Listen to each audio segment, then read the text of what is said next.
Today's daf we're going to be learning is Yoma Daf Lamed Chet. This week's learning is sponsored by Jody Lam and Tina Lam in memory of their beloved uncle and father-in-law, Rabbi Dr. Norman Lam.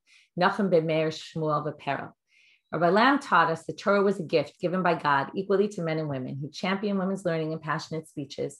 He expanded women's learning and practice by, for example, instituting the postgraduate Talmud program at Stern. And Rabbi Lam lived these values at home. He loved to learn with his daughters, nieces, and granddaughters and took great pride in their Torah accomplishments. Rabbi Lam would look upon our group's learning with great joy. He'd be delighted to know that more women than ever before in Jewish history are accessing, internalizing, and developing Talmud knowledge. May we continue to enjoy pleasures of Torah as we complete all of the Shas together. Okay, with that, a beautiful introduction. We are going to start our page. We're going to start with Nicanor. There's a great article by Shuli that goes back into a little bit of the history of Nicanor and Helene Amalka. So you can look on Flashback on our website and see her article. It's interesting. I'll just give you a little clue in, which is that Nicanor, we're going to see that he brought these doors from Alexandria. So what Shuli talks about is in the beginning of the 1900s, they found, someone bought a house and they found underneath a burial cave. And on the wall, it said, you'll read exactly what it said, but it said Nicanor the Alexandrian, which seems like that's where he came from, which was in Egypt. And it says that he's the one who brought the doors, something along those lines. And it's inscribed on the wall of the burial cave. So it's very interesting. You can read the article. Anyway, let's start with Nicanor. So a lot of what we're going to see today, we already saw Masechet Shkalim. So if you already did Masechet Shkalim, this will be good review. What I'm going to point out is a very interesting difference between the way it appears here and the way it appears there in one little place. One can do a more solid comparison and look more carefully, but I'm going to bring up one major point that I noticed. Nicanor nasu nisim lidal totav. So there was a miracle that happened with the doors of Nicanor. Tanu Rabbanan. Remember the doors of Nicanor, those doors that are on the entrance into the Azara. Remember between the Ezrat Nashim, first room, right? On our big map, we have those two rooms. From the first room, you go into the main room where all the sacrifices go on. And right there is what we call Shiur Nicanor, the gate of Nicanor, and there are the doors. So now we're going to see the miracle that happened with the doors. So they quote a Braita, Tanu Rabbanan, Ma nisim na'asu lidal totav. Amru, they say, Kishalach Nicanor lavid zulato me'Alexandria. When he went to Alexandria to bring the doors, okay, now it's interesting as we're going to see that he brought the doors from Alexandria, but it's interesting to know that he actually came from there, so it makes a little more sense. When he came back, a huge storm hit the boat, and the boat was going to drown. It sounds a lot like the Yoma story. We'll see some more comparisons. So he grabbed one of them and threw it overboard so that, obviously the doors were very heavy. They were weighing down the boat. So we threw it. But it didn't help. The people on the boat said, throw the other one. Apparently he had more than one door. So throw the other one over. Amadhu ukracha. He stood there grabbing it. He wouldn't let go of it. Amar lahem hitiluni ima. He said, you want to throw that overboard? Throw me overboard with it. Miyad nachayam izapo. Immediately, the storm subsided. Now he was all upset that he threw the other one. He realized, wow, I could have saved both of them. And I believe in Shkalim it was Yafo, and here it's Akko. Okay, different versions of the story. When he got to the port of Akko, from underneath the boat, it turns out the door was there.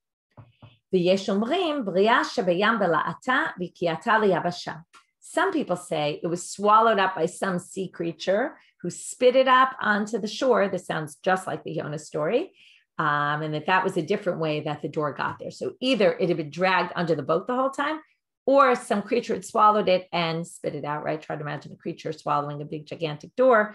Hard to imagine, but anyway, it's one of those miraculous stories. By the way, I see you're asking Gita, nitalo achamehem v'tilo alayam. Is it they threw it or he threw it?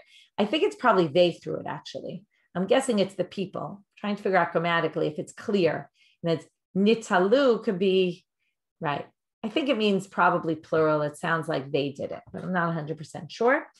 Now, Aleha Amar Shlomo, about this, Shlomo said, okay, this is a pasuk we're going to see. It's a pasuk from Shir HaShirim. Korot batenu arazim. Okay, the walls of our houses are cedars. Rihitenu brotim. And our furniture is brotim. Brotim is brosh, which is cypress. So now they're going to say, right, it's really from brosh. Taf and shin, switch around. We saw that in Aramaic, also sometimes in Hebrew. So brotim must be broshim, which are cypress trees. Al tikre brotim ela brit yam. They say, why do they call it brotim instead of broshim? It really should be brosh. So they say brotim is a reference to, split the word in half, brit yam.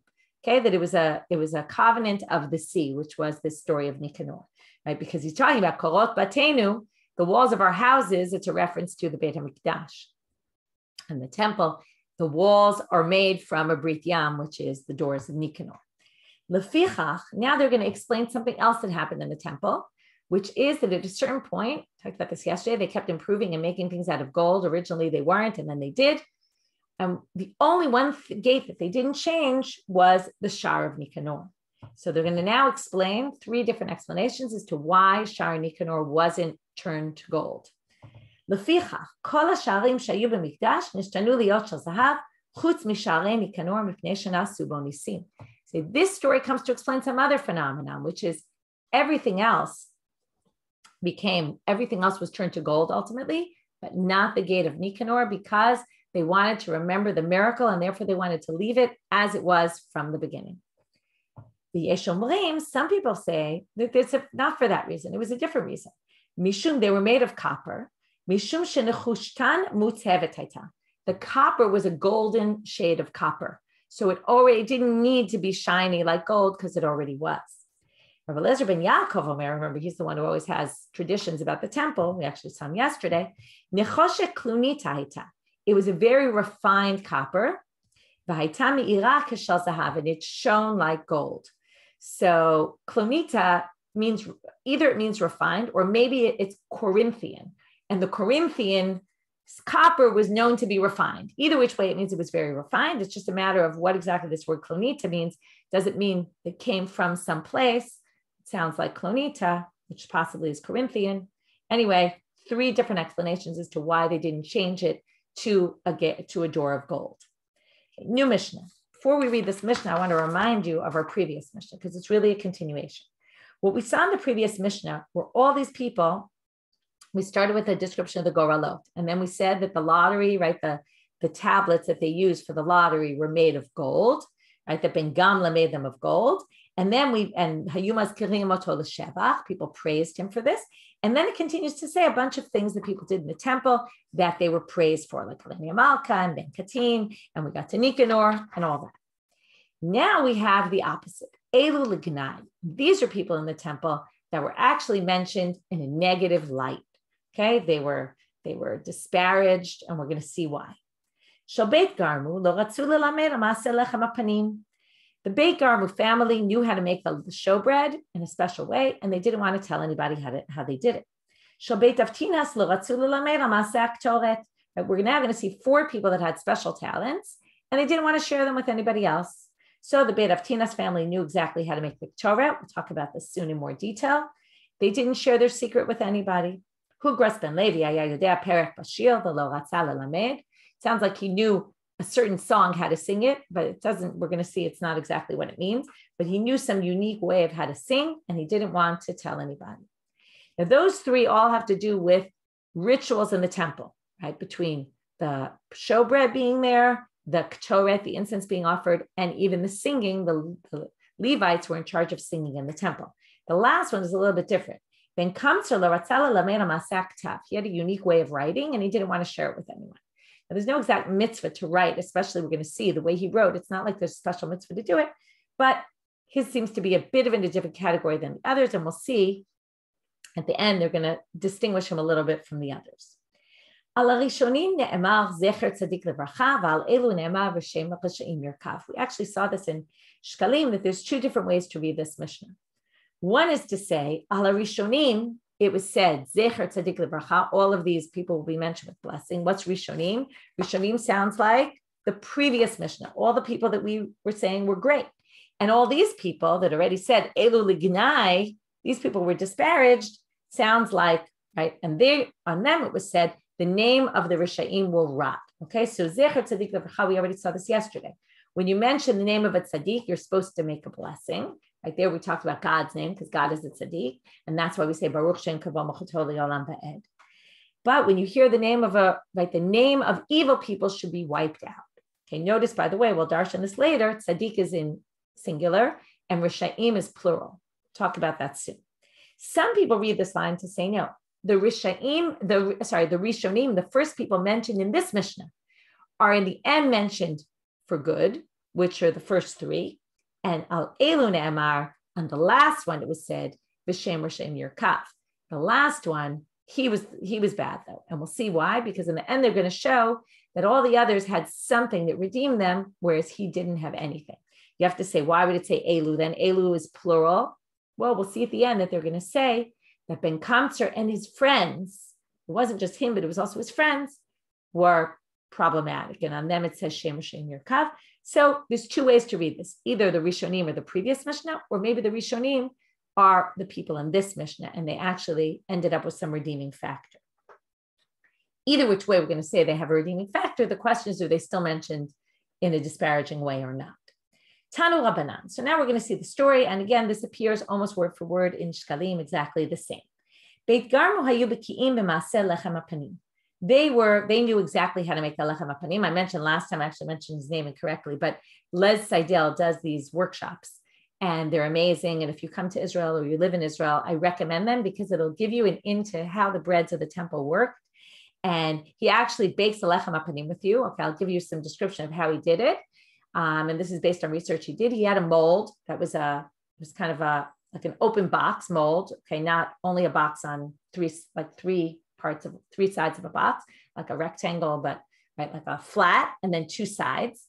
And in it, there was a mold that was a little smaller than that. So in between the two molds, you would put the dough. So the dough ended up like this kind of box kind of thing. There's also opinions that it had a part on the top also as well. Like if you look at pictures, it's kind of open and then it closes a little bit in. And when you take them out of the mold, what happened when we made them, and I think he said it happens almost all the time, if not all the time, is that they break because it's very fragile. And when you have it in this thin shape, in this shape, and it's not so thick, when you take off the mold, the whole thing falls apart.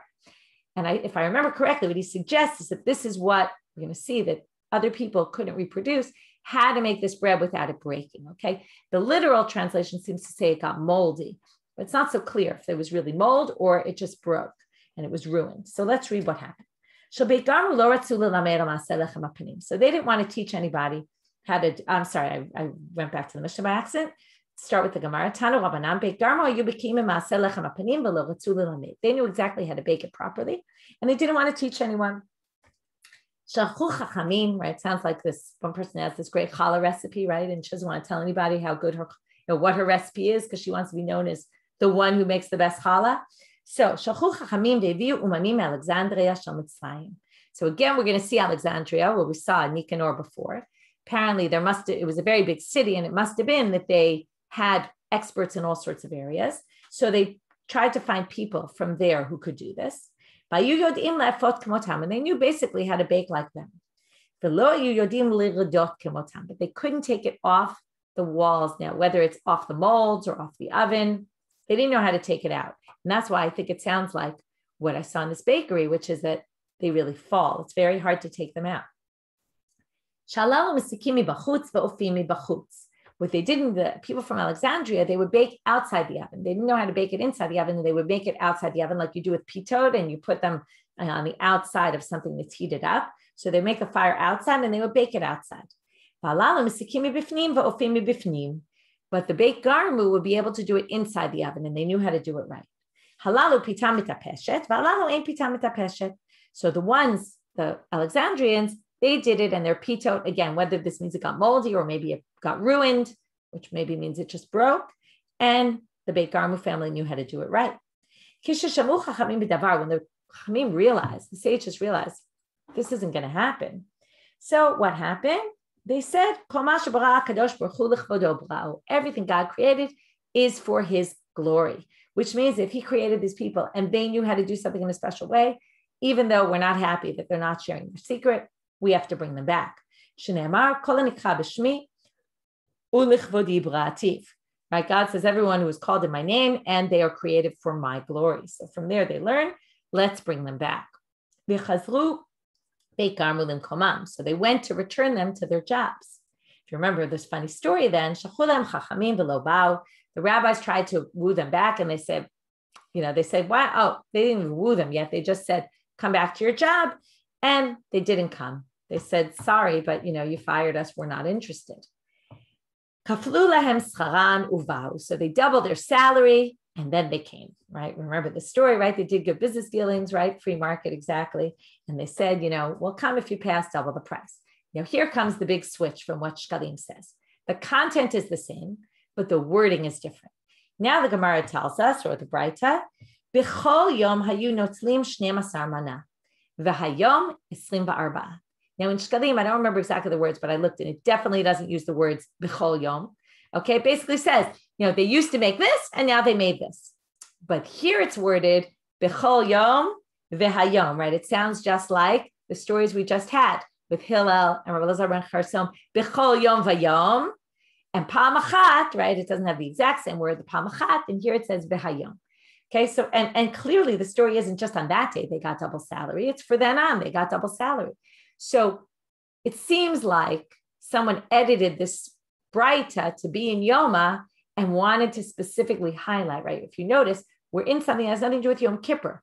We're in a sugya right now that's back to the temple and what happened in the temple on a daily basis and who was in charge of what, who knew how to do different things. And yet they're trying to remind us again, Yom Kippur, our theme that we keep discussing, Man Havya Yoma, right? There's no such thing as a one-day stint, and B'chol Yom, right? It's again this comparison between B'chol Yom every day and that day. And it's the idea of, again, connecting them, right? How did they, right? They used to do this and now they do this, and that day changed something, right? It's a little bit different than the other ones, but it's again this connecting what happens daily and what happened on that one day. And that one day is not disconnected with what happened before, but yet that one day is made up of the experiences of what had happened before. And with that, they were able to raise their salary because of what they had done every day. So again, it's that same idea that we keep seeing. And if there's, to me, this is the best proof of it, because in Shkalim, it doesn't say the word Yom in the slightest. And someone, I don't know who, but again, at some point, someone must have brought in this Braita into Yoma and maybe changed the wording of it, or, and they wanted it specifically to have another message to the story. So now we have two versions of this, of what happened. So either they used to get 12 maneh, and now this day they got 24 maneh. Remember, maneh is 100 zuzim. Some people say this was their yearly rate, not their daily rate. Rabbi Yehuda Omer, b'chol yom 24 v'hayom 48. Okay, so he has an amount that was double the amount from the beginning, and then it doubled again from there. Amru lahem chachamim, ma le'item shelo lelamed. So the rabbi said to them, why don't you want to teach anybody your secrets? Amru lahem, yod'im hayu shel beit Abba, shebayit zati lecharev.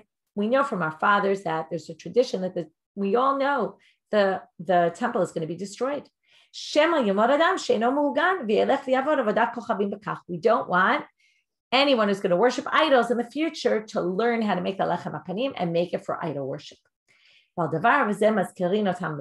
There's one thing for which they were praised, and this is why possibly at the end of the Mishnah, if we want to read it as the Rishonim are l'shevach, maybe it's because of this, which is we also learned this in Shkalim. They never made bread from the very fine flour that the bread in the temple was made from. So their bread in their house, they never used this very fine flour. They didn't want anyone to suspect them of taking flour from the temple to use for their bread. Right? To basically say you always have to cover right? Make sure that no one ever suspects you of anything. So Beit Avtinas, we're now going to see the parallel story with Beit Avtinas in the Ketoret. They didn't want to teach anyone the secrets of the incense. Tanu Rabbanan, again, we're going to quote a Braita. Beit Avtinas hayu beki'im b'maseh Torah v'lo ratzu lelamed. They knew exactly how to do this and didn't teach, but wouldn't teach it to anybody. Shalchu chachamim ve'viu umanim Alexandria Mitzrayim. Again, they took from Egypt. V'hayu yod'im lefatem k'motam. They knew exactly how to make the incense. V'lo hayu yod'im laha'alot ashan k'motam. But what was the problem? They couldn't get the smoke going the way the smoke went on the other incense. Shalalalu mitamer va'oleh k'makel. This, by the way, sounds just like the moon coming in like a spotlight and the sun diffusing. We again have that same idea, which is Shalalalu, the people in Alexandria. It was mitamer. Oh, sorry. The Beit Avtinas, it was mitamer va'oleh k'makel. It went up straight and only later diffused. Shalalalu mafsia lekanu lekam. But the people in Alexandria just started going all over the smoke from the beginning. Again, the same thing. God must have created them for his glory. Everything God does is for his own sake, right? Everything that God created was for him. And they wanted to bring them back to their jobs. Same thing happens. But they doubled their salary and then they were willing to come. Again, we have Bechol Yoma Yunotzlim 12 Mana, Vayom Aslim Ba'arba. They took 12, now 24. Rabbi Yehuda Omer Bechol Yom Aslim Ba'arba, Vayom Arba'im Shmona. Again, Rabbi Yehuda says 24 verses 48. Amru Lam Chachamim, Ma Rayitem Shelo L'Lamai. Why didn't you want to teach? Same answer. Amru Yodima Yushal Beit Abba Shabayit Zati L'Charev. We knew that our father taught us that the temple is going to be destroyed. Amru Shema Yomoradam Sheino Muhugam V'Yalech V'Yavod Avadat Kochavim B'Kach. We're worried someone who's not the right person will learn and they will go worship idols with this. Val Davar Hazeh Mazkirin Otam L'Shevach Me'olam Lo Yatza Kala Mevusemet Mibatehen. Right, the kalot never came out. The brides never came out with perfume. It seems like they mean the women in general didn't wear perfume. Right, this is cute when they would marry someone who came from a different family. They would say, listen, you can marry, but know that if you marry into this family, you'll never be able to wear perfume. So that no one would ever suspect them of getting from the Torah. Okay, so again, we have the same story. What exactly about the Torah did they know that other people didn't? We're going to see soon that there was this Ma'aleh Ashan herb or plant that now it becomes a little tricky. That nobody knew what this plant was. We're going to see from the upcoming story. It sounds like people didn't know what it was. The problem is you can't make the Torah without Ma'aleh Ashan. So it's very hard to imagine that nobody knew what this Ma'aleh Ashan was, because then the people in Alexandria wouldn't have been able to make them the incense at all. So some people say that maybe it was a particular strain of Ma'aleh Ashan that was able to get the smoke going this way, or maybe it was a way of crushing it, like the way you make the incense. Something in the process maybe was the way you did it. Well, it's unclear. From the next story we're going to see, it seems clear that it was something about identifying what this was that they didn't know how to identify it. But there's a machloket among the commentaries what exactly it was. Tanda. So now there's another Braita. So now what happens? We're now post-destruction, no temple anymore. Rabbi Yishmael is walking and he finds someone from their family. Your fathers, all they cared about was their own respect. That's why they took double salary, right? They didn't really care about the temple. And they wanted to limit the glory of God. Achshav, look how the tables have turned. God still has his glory. He might not have a temple, but God doesn't need a temple to have his presence. Umi'et kvodam, but your family, they're nobodies anymore. Nobody needs incense anymore. There's no temple. They've lost all their glory. Amar Rabbi Akiva, another story. Sachli Rabbi Yishmael ben Loga, he told me the following story. One time I went out, Rabbi Yishmael ben Loga says, with one of their descendants to gather plants from the fields. And I saw him, it's a bit of a different girsa, but the main point is I saw him, he cried and then he laughed. That's what most people say. It should be the opposite. First he cried, then he laughed. This sounds very much like, right, we said this last time we saw the story, like the fox in the temple, right, when there's nothing, the temple's destroyed and everybody's crying, and Rabbi Akiva laughs and he says, oh, because I know then if this is fulfilled, this nivuah, then it means that there'll be a redemption in the future. It's a very similar story, and it's Rabbi Akiva Dafka who relates this story. Amarti lo, mipnei ma bachita. So why were you crying? Amar li, kavod avotani izkarti. I remember the glory of my fathers, and it's no longer. Umipnei ma sachakta. So why did you laugh? Amar li, shatira kadosh baruch hu lachzira lanu. I know that in the future it will be returned to us. Umipnei ma nizkarta. What reminded you all of a sudden? That, what set you off? Amar li, ma'aleh ashan kinegdi. I saw the ma'aleh ashan in front of me. Now this is why it sounds like it was he identified something, and we'll see in a minute. Her euli. So the Rabbi Yishmael ben Loga says, show me.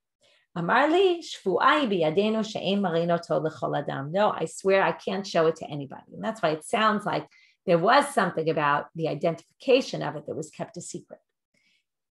Although we're going to see that it was more than just that was kept a secret in the next story. So basically, he doesn't show it to him.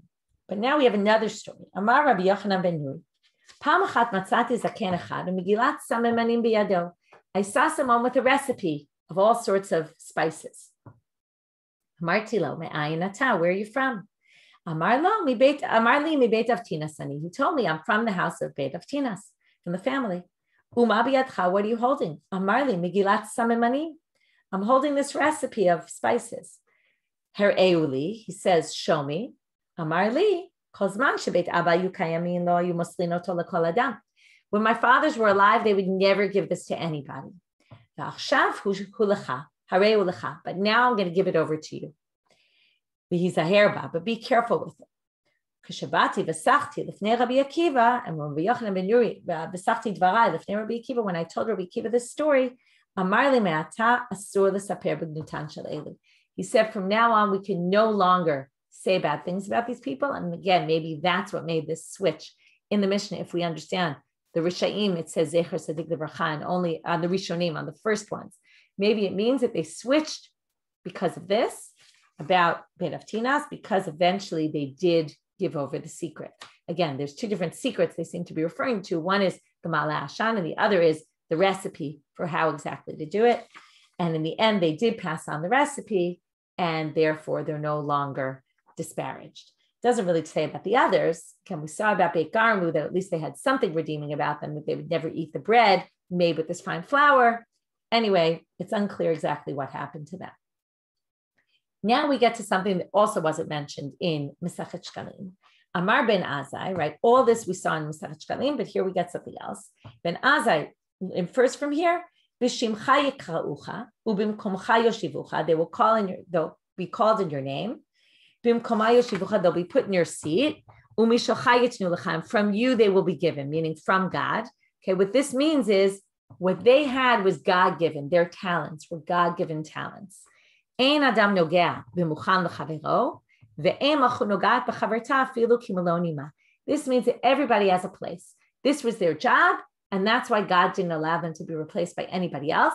Just like when someone's king, right? There's no overlap where there's two people of kings, right? There's no overlap. This is maybe a promotion for monopolies, right? Even though we're kind of against monopolies, but the idea here being that, right?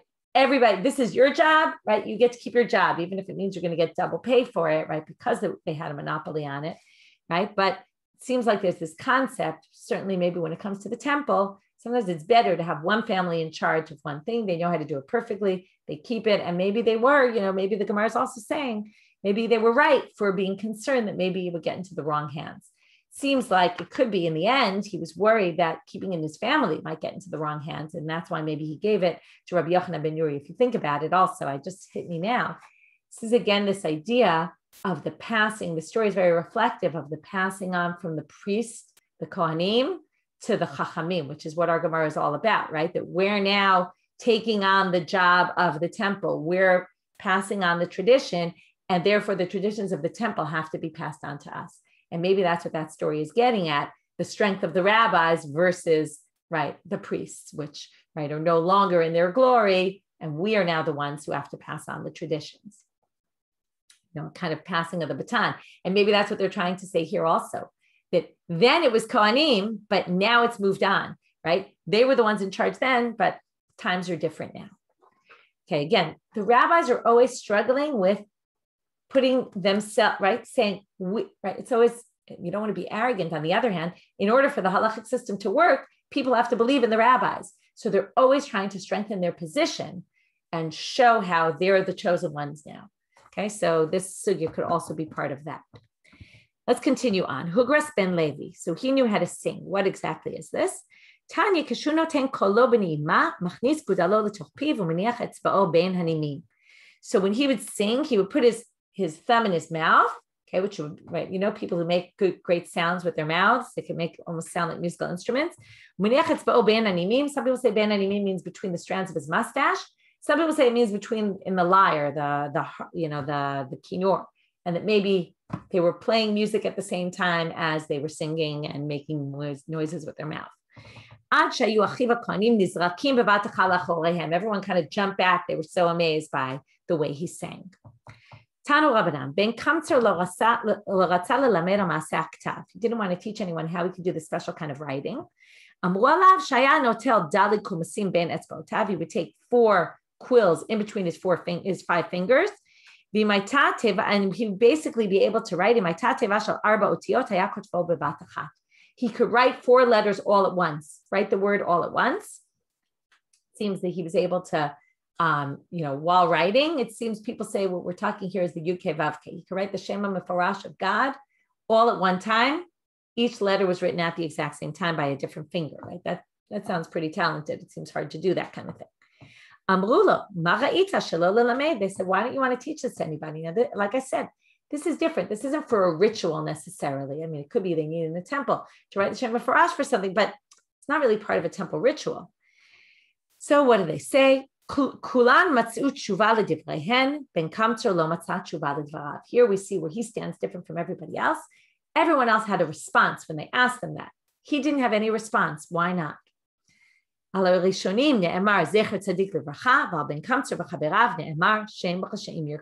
where it says, right? And this could be a way, as I said, this would explain the Mishnah in a different way than we understood it simply, which is the Rishonim refer to the first 3 that we mentioned in our list, the Beit Avtinas, Beit Garmu, and Hugras ben Levi. But Ben Kamtzer and his friends, notice they include his friends, and this is what I said before, when it said Elu, might mean him and his friends, it says V'shem Rishayim Yirkav, and that's because Rishayim is in plural, meaning, right, nobody does bad by themselves. They're usually influenced by others around, or they influence others around them, and therefore him and his friends is said their name should rot. With this, we're going to get off on a tangent about these psukim and comparisons between a tzaddik and a rasha, which, by the way, again, we started with a sugya that's not really connected to Yom Kippur. We already somewhat connected it, and now we're going to talk about good and evil, which is really the themes of Yom Kippur, of choosing between good and evil and where do you want to go in life. And right, Yom Kippur is the day where our fate is sealed, and also we think about these issues much more so than any other day, which makes sense why the sugya is going off on a tangent about this. My v'shem Rishayim Yirkav. So what is this? What's the meaning of v'shem Rishayim Yirkav? Amar Rabbi Elazar, rak bivut ta'ale b'shmotam. Their name, it should be full of rot. Okay, what does that mean? Dilo maskina b'shmayu. Then nobody will be named in their name. So, okay, first of all, it's very interesting because it means you should never name the name of a rasha. Now we know, let's say Rabbi Yishmael, for example, is named for Yishmael. So the Mepharshim ask about that. How could he been named Yishmael? Some people say he did tshuva. Some people, right, they try to find explanations. It's a good question. So now they're going to ask from a different place. Mativ Ravina, Maaseh b'Doeg ben Yosef. We're going to have a guy whose name was Doeg. Now, if you remember Doeg Admi, we talked about him very recently in the city of Nov Irakonim. And he basically, right, ended up being killing, he basically gave David over to Shaul and then killed the whole city of Nov, all the Kohanim there. So he certainly wasn't a good guy. And yet this kid is named Doeg ben Yosef. Let's hear the story about Doeg ben Yosef. Ben Katan li'imo. The father died while the child was young. He's left with his mother. B'chol yom hayta imo modadito b'tfachim. She used to measure him in with handbreadths. She kept measuring his growth. And every time he grew, she'd give the weight of the child to, or maybe the weight of the growth, to the Beit HaMikdash in gold. Ukishegavar oyev, but when the enemies came, meaning when the destruction happened, what did she do? Tibachto v'achalto. She slaughtered him and ate him.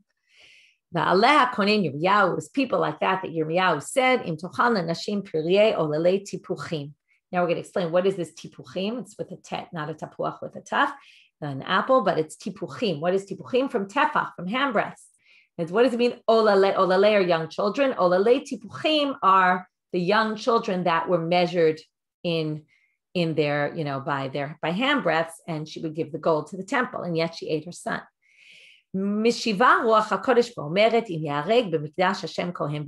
words, why these terrible things happen? Because in the temple they were killing a kohen and a navi, and the people were doing bad things, and as a result they were punished. So the main point of the story is he was named Doeg after Doeg Adomi. Don't we say Shem Sha'im Yerkav, and people will never be named their name, and he was. So they say, what kind of proof is that? You want to live a life like this guy? He ended up getting killed, this kid, slaughtered by his mother, right? Obviously, it's connected with his name, and maybe it doesn't rot entirely, but look what happened. Anyone named with that name, look at his fate. Amar Rabbi Elazar, Tzaddik me'atzmo v'rasha mechavero. Tzaddik gets blessed on his own merits. That's all, just on his own merits, not on anyone else's. How do we know this? Tzaddik me'atzmo dichtiv zecher tzaddik livracha. It says the name of a tzaddik will be, right, the remembrance of a tzaddik will be blessed. So as soon as you say his name, just his name, it's singular. But an evil person will get punished, or his name will be desecrated because also of what his friends do. How do we know this? Because it says V'shem Risha'im in plural, Yerkaf. So therefore, and that's because he's going to be influenced by his friends, and his friends do what he does what they do, and therefore it's going to happen to all of them. Ravina said to one of the rabbis who was teaching Agadatot, where do we get this from? Zecher tzaddik livracha. So he says to him, Amar le, what do you mean? Tahaktiv, zecher tzaddik livracha, it's a pasuk. It's a verse. It's a verse in the Bible. What are you talking about, right? It's a verse from Mishlei. So it's a verse in Proverbs. Why are you asking where do we get it from? It's obvious. Mida oraita minala. No, he says, I want to know where in the Torah do we see this happening. So he answers him, Hashem Amar, HaMechaseh Avraham et asher ani oseh. My God says, am I covering up from Avraham what I'm doing? And he mentions the name Avraham. As soon as we mention the name of a tzaddik, what's supposed to happen? Bracha. Look what happens immediately after. Uchtiv Avraham hayo yeh legoy gadol v'atzum. And then Avraham gets blessed. He's going to be a great nation. To which Rabbanit says, okay, so you've given me a pasuk for that. Now I want to know, Menah milta dama Rabbanan, Shem Hashem Yerkaf. To which he says, Amar le daktiv Shem Hashem Yerkaf. Also, it says it in that same verse in Mishlei. It's the same pasuk, by the way. So he says, no, midoraita menalam. Where do we get it from the Torah? Dichtiv vayehal ad stom. It says, right, he put his tent up to near Stom. As soon as it mentions Stom, uchtiv anshe Stom ra'im b'chatim l'Hashem ma'od. As soon as it says their name, it starts saying all these bad things about Stom, okay, because Shem Risha'im, Yerkaf. Amar Rabbi Elazar. Again, we're going to compare Tzaddik and Rasha. Tzaddik, dar ben shnei Risha'im v'lo lamad mima'asehem. A tzaddik can live between two evil people and not learn from their actions. Rasha, dar ben shnei tzaddikim v'lo lamad mima'asehem. Likewise, an evil person can live among two tzaddikim, two righteous people, and not learn from their actions. Tzaddik dar ben shnei Risha'im v'lo lamad mima'asehem. Where do we have evidence of this? Ovadia. Ovadia was the servant of Achav and Izebel. They were bad people, but he himself was the Navi Ovadia, who appears in Trasar. Rasha dar ben shnei tzaddikim v'lo lamad mima'asehem. A Rasha can live between two tzaddikim. The truth is, I'm not sure if people, I think I saw the people say that he's the same as Ovadia the Navi, but even if he's not, he clearly was good because he helps out Eliyahu. I'm not sure if they really say he's the same. I think I saw it somewhere. Anyway, that's a question. Rasha dar ben shnei tzaddikim v'lo lamad mima'asehem ze Esav. Right, this is Esav who lived. Right, you could either say Yaakov and Yitzchak or Yitzchak and Rivka. Amar Rabbi Elazar, mi berchatan shel tzaddikim ata lamei klala l'reshaim, umi klalatan shel reshaim ata lamei bracha l'tzaddikim. Okay, so now again, this is like Noach tzaddik haya b'dorotav, right? He was tzaddik compared to his generation. And if you start to compare, the tzaddik ends up looking really good compared to the reshaim, and the rasha looks really bad compared to the tzaddik. So therefore, when you have the bracha of tzaddik, you learn the klala of the rasha because of the foil. So let's see where we learn this. So from the blessing of a tzaddik, you can see the curse for the Rasha. You have to read the rest of the pasuk. It's in Breshit Yud Chet. Okay, this is the Avraham will teach his sons in his Beito Acharav v'shamru derech Hashem, and they'll do tzedakah mishpat. They're going to continue in the way of God. And then it says, Ktiv Batre, right after that, by Yomar Hashem zakat Sdom v'Amorah ki rabba. Like the screams of Sdom and Amorah are so great. And he starts to mention, right, because Avraham was so good, then he starts to get to the bad of Sdom. Uchtiv umiklalatan shel rashiim atalamei bracha letzadikim. Dichtiv, again, we're with Sdom. Anshe Sdom ra'im v'chata'im la'Hashem, right? They were bad and sinning to God. And then it says, Vashem amar al Avram acharei parei lot meimo. God said to Avram after he's separated from Lot, and then he starts to tell him, all this land is going to be yours, and he blesses him. So again, from the bad that the Rishaim do, that's where we get the brachot of the tzaddik. Amar Rabbi Elazar, afilu b'shvil tzaddik echad olam nivra. The whole world is created even just for one tzaddik, one righteous person. That's how, and again, we're talking about the singular form of tzaddik in the pasuk. Shneemar imru tzaddik skipped. Shneemar vayar Elohim et haor ki tov. God saw the light; it was good. That's in creation, first day of creation. Now, what's ki tov? Ein tov ela tzaddik. Tov. What does tov mean? Tov is a tzaddik, a righteous person. So shneemar imru tzaddik ki tov. Here we have a verse where it says tzaddik is tov, and the pasuk about Briyat Olam talked about tov. Let's insert tzaddik for tov. Because of a tzaddik, the world is created. But Amar Rabbi Elazar, since he was already speaking, he says something else.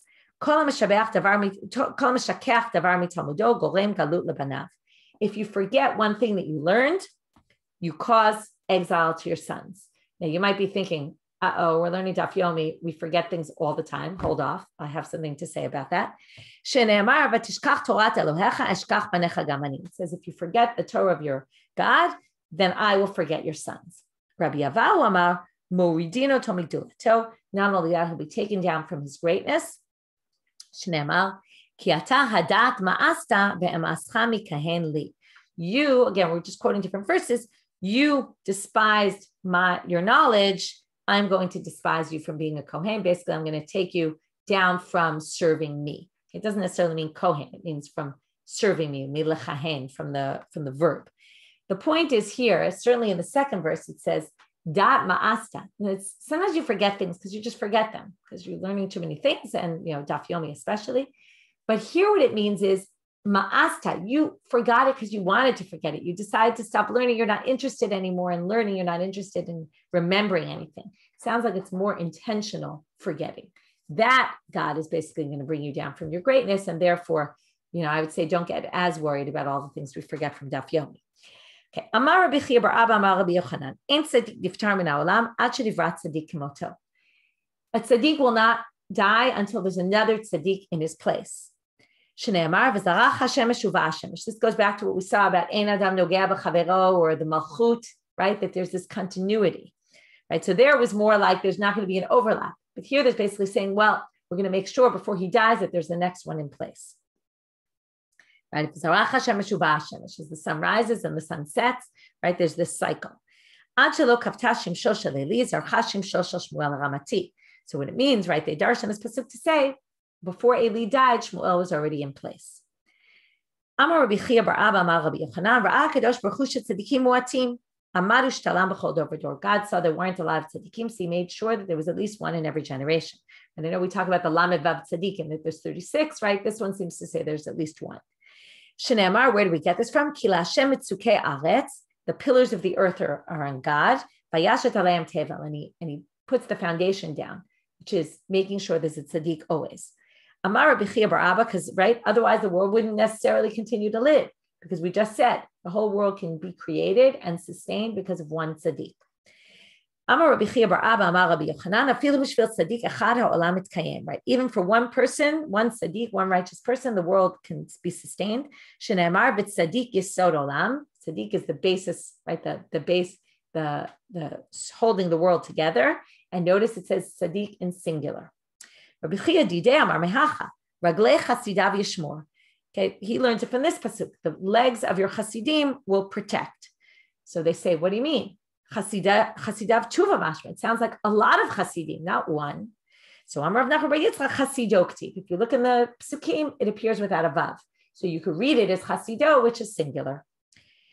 Amar Rabbi Chia bar Abba, Amar Rabbi Yochanan, Kevan shiatzu rov shnatav shel adam v'lo chata shuvei nochoteh. The last idea for today: if you live most of your life without sinning, you will not sin anymore. God will protect you that you don't sin. Now, what about b'chira chofshit? I have free choice. So the idea here is that God makes it much easier for you not to sin. Okay, and one can also look at this as a sense of once you get yourself into a good routine, it's also easier to keep within that routine. It's like not eating sugar. If you don't eat sugar, you crave sugar less. If you stop sinning, you crave sinning less because you're just not involved in it anymore. So now they say, Shenemar, how do we know this? Raglei chasidav yishmor. Raglei from hergel. You're getting used to, right? You do have good habits, then that will protect you. Tibei Rabbi Shila Amre, kevan sheba liyado dvar avera pam rishona u'shniya ve'ino choteh shuv ve'ino choteh shenemar raglei chasidav yishmor. If you don't do a sin twice, it comes to you're about to sin and then you stop yourself, you'll already be protected. Usually we say chazakas 3 times. This time we say it's 2. There's actually always a machloka, but it sounds like chazaka almost, right? Once you don't do it twice, you'll already be protected. Amar Rish Lakish, my dechtiv imla letzimu yalit v'alanavim yiten chen, ba'letamei potchin lo, ba'letaher masayin lo. Imla letzimu yalit, if you're going to do bad things, God lets you go. He just leaves it. You want to do it? Go for it. God's not going to stop you. But ba'letaher, but if you want to go in the right way, mitarin lo. So God helps you. That's what we see from Lanavim yiten chen. God will give his grace to the humble. He will help them return. And the last thing for today is a mashal for this. Tana debei Rabbi Yishmael, mashal adam sheyam mocher neft v'afarsimon. Okay, we're selling neft and a farsimon. Neft is kind of oil, right? It's smelly. It's disgusting. So balin dod neft, if you're going to weigh that, omer lo medoda talatzmacha, go do it yourself. You want to deal with disgusting things? Take it for yourself. Balin dod farsimon, omer lo hamten li ad shem dodi mach. Right? Sorry, it's like a fuel. But if you want a farsimon, which is balsam, that's known to be the best of the best. We've seen that a number of times. They say, oh, I'll do it with you. Wait for me. So that I get the spice with you. So that's why if you're going in the right way, God will come along with you. If you're going in a bad way, God will just let you go on your own. That will finish for today. Have a great day, everyone.